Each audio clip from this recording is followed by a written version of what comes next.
حضرت ابراہیم خلیل اللہ علیہ السلام نے یہ بھی دعا فرمائی کہ ربنا لا تجعلنا فتنة للذین کفروا واغفر لنا ربنا انك انت العزیز الحکیم۔ اے ہمارے پروردگار، ہمیں کافروں کے لیے آزمائش نہ بنا، ہمیں کافروں کے لیے آزمائش نہ بنا۔ ایسا نہ ہو کہ ہم کافروں کا تخت مشق بن جائیں اور وہ اسلام اور مسلمانوں کو نقصان پہنچاتے رہیں۔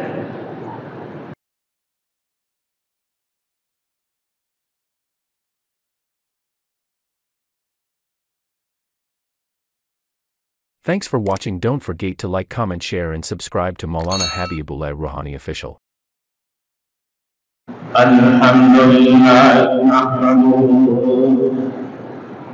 ونستعینه ونستغفره ونؤمن به ونتوکل علیہ ونعوذ باللہ من شرور انفسنا ومن سیئات اعمالنا من يهد الله فلا مضل له ومن يضلل فلا هادي له ونشهد ان لا اله الا الله ونشهد ان سيدنا ونبينا وشفيعنا وحبيبنا ومولانا محمدا عبده ورسوله أما بعد فأعوذ بالله من الشيطان الرجيم بسم الله الرحمن الرحيم عسى الله أن يجعل بينكم وبين الذين عاديتم منهم مودة والله قريب والله غفور رحيم صدق الله مولانا العظيم۔ میرے محترم دوستوں اور میرے بزرگوں،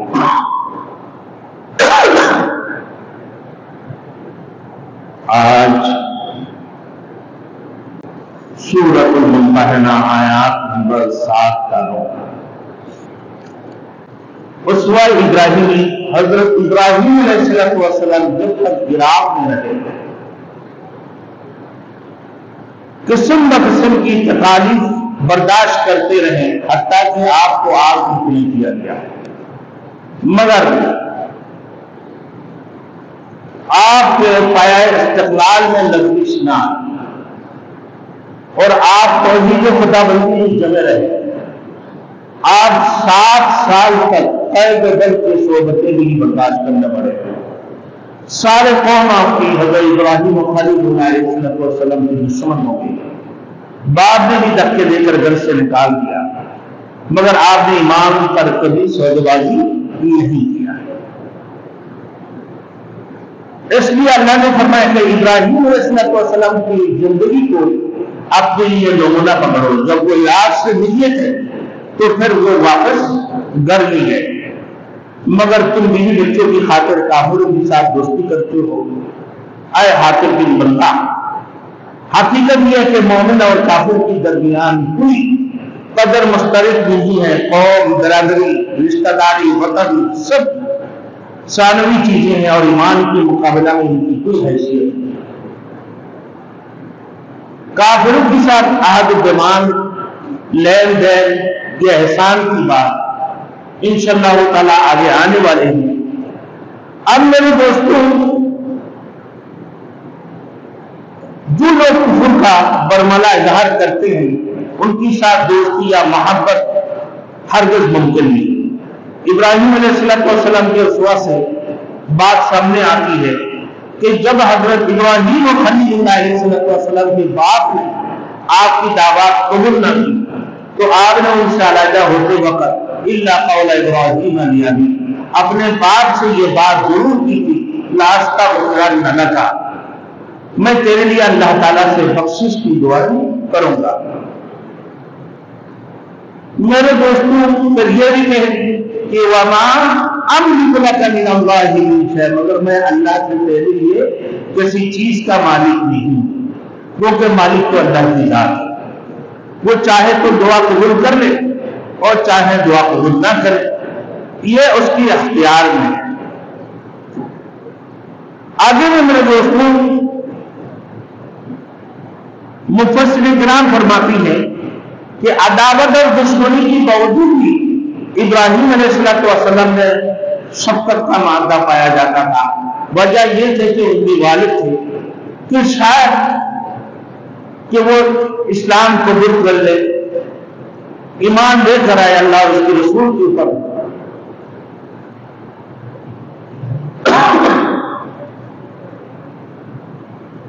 تاہم یہ دعا بھی محدود طریقے پر تھی کہ سورہ توبہ میں بھی ارشاد باری تعالیٰ کہ ابراہیم علیہ السلام کا اپنے باپ کی یہ بخشش کی دعا مانگنا ایک وعدے کا سبب تھا، کیونکہ جب ان کی باپ نے دھکا دے کر نکال دی گھر سے، ابراہیم و خلیل اللہ اپنے قوم اور گھر سے نکل پڑے ہیں۔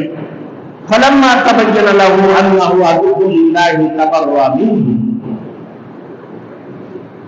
تو ایک وعدہ کے مطابق ابراہیم و خلیل اللہ علیہ السلام نے اپنے والد کی دعا مانگنا شروع کر دی۔ پھر جب آپ پر واضح ہو گیا کہ وہ دشمن خدا ہے، اس سے بیداری کا اعلان کر دیا، تو پہلے یہ توقع تھی کہ شاید ان کی والد اسلام قبول کر لے۔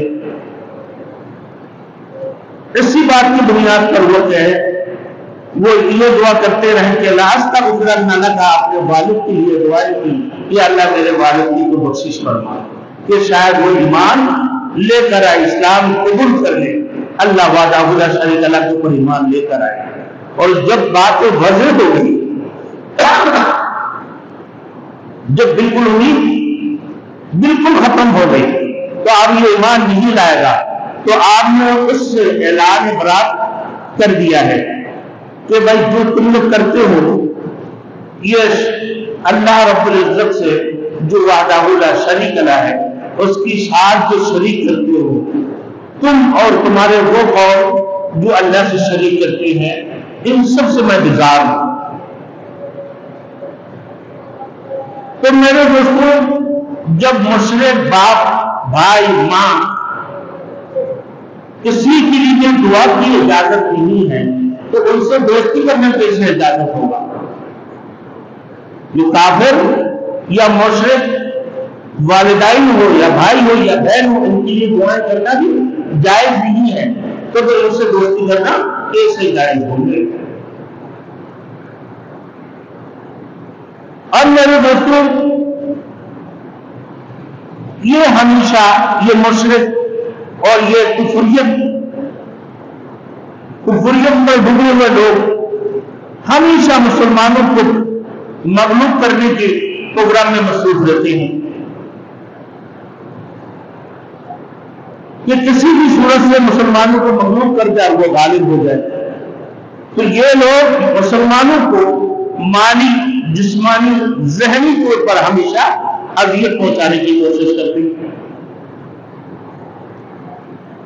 اور اگر یہ لوگ آج ایمان پر غالب آ جائے تو یہ دشمنی کا پورا حق ادا کرے گا۔ تو ایسے لوگوں سے دوستی کا کیا امکان رہ جاتا ہے؟ مطلب ان سے دوستی مت کرو، کیونکہ یہ ہمیشہ یہی چاہتا ہے کہ تمہیں کسی بھی صورت سے مغلوب کرے اور وہ تم پر غالب آ جائے۔ جب وہ تم پر غالب آ جائیں گے تو وہ کسی چیز میں تو کمی نہیں رکھیں گے، اپنے پورے حق ادا کر دے گا۔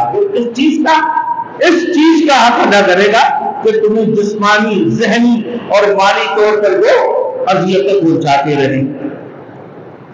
اب ابراہیم علیہ السلام اور ان کی جو پیروکار ہے، جن لوگوں نے ایمان لے کر آیا، وہ یہ دعا فرماتے ہیں، دعا ابراہیم ربنا علیک توکلنا اے ہمارے پروردگار ہم تیری ذات پر بھروسہ کرتے ہیں، کیونکہ اہل ایمان اللہ تعالیٰ کی مدد پر ہی بھروسہ کرتے ہیں۔